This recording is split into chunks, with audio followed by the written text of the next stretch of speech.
Last Sunday we celebrated the Feast of the Ascension. And perhaps I mentioned this. What did the disciples do after the Ascension? Exactly. They did nothing.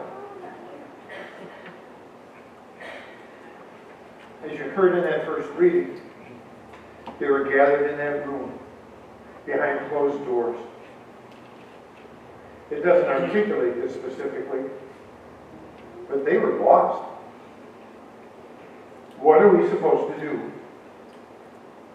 What are we supposed to do? He's gone. What are we supposed to do?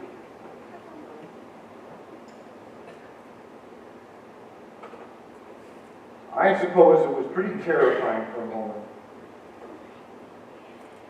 when the wind filled that room and flames appeared over their heads. But in that moment, they had the answer to their question. What are we supposed to do? Well, let's talk about it. And they did. And they were understood, no matter what language their listeners spoke. And 3,000 were baptized that day. In another Pentecost gospel, the disciples are gathered in the upper room. It's really Easter Sunday. The doors are locked. You can almost hear it. What do we do now? He's been executed and buried. And he stands in their midst. Shows them his wounds. And they rejoice. As the Father has sent me, so I send you. And then, as I suggested, in the penitential rite, he breathed on them. And he said, receive the Holy Spirit. If you forgive people's sins, they're forgiven them. If you retain them, they're retained. What are we supposed to do? Well, according to these scriptures, we're supposed to forgive. According to these scriptures, we're supposed to tell the story. According to these scriptures, we're supposed to speak.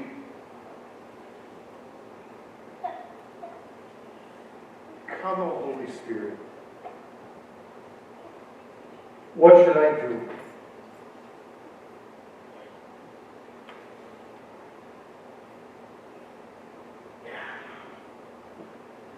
I've told this story a few times before, but it's worth repeating a few more times.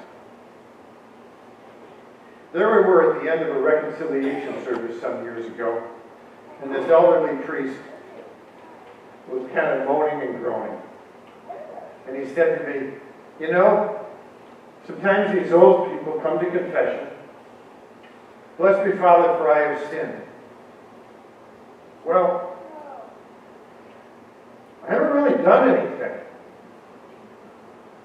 And this priest said to me, whenever that happens, this is what I say. It's a good thing you're here. Because that is a terrible sin. To do nothing. Did you catch the news today? There were demonstrations in support of the president. And there were demonstrations criticizing the president. And you might say, well, they kind of canceled one another out. But God bless them for speaking up. Because somewhere between those two extremes, there's a course and a direction. Do something. Do something about your faith. Do something because of your faith. Do something for your faith. Let the Holy Spirit set you on fire, even if it's just a little spark. Be careful about the trap of Well, I'm not going to do what he does. Well, good, because you're not him. Did you hear what Paul said in that second reading? The gift of the Spirit is given to everyone for some good. Every one of us. Well, what am I supposed to do? I can't quite answer the question, but I'll encourage you, do something. Pray. If you're not praying regularly, well, pray.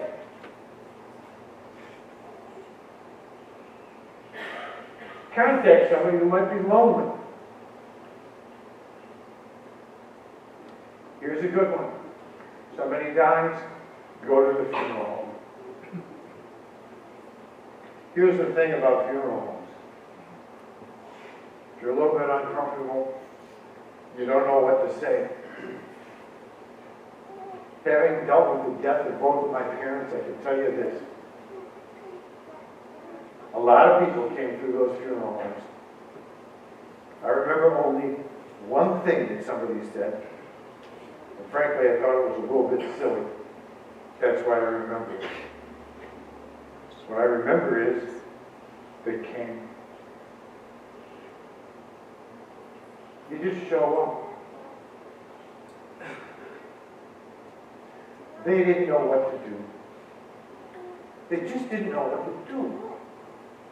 And I suppose we can all relate with that. These preachers are up here week after week trying to motivate and inspire and encourage. What are we supposed to do? Well, again, do something for your faith. Do something because of your faith. Do something. Do something.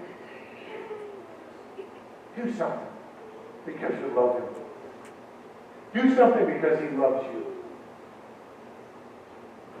Please remember this. Those disciples were not alone.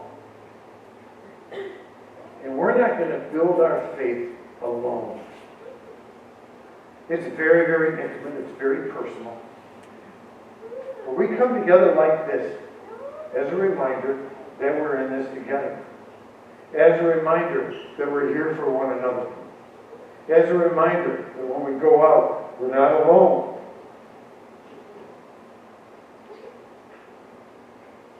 Open yourself to the Holy Spirit.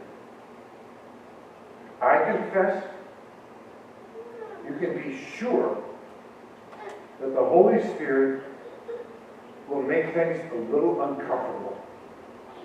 Will nudge you to go places you'd rather not go. Will expose you to certain risks, perhaps of embarrassment, perhaps of inspiring people, perhaps of somebody saying, well, why don't you be in charge then? I knew I shouldn't have said anything.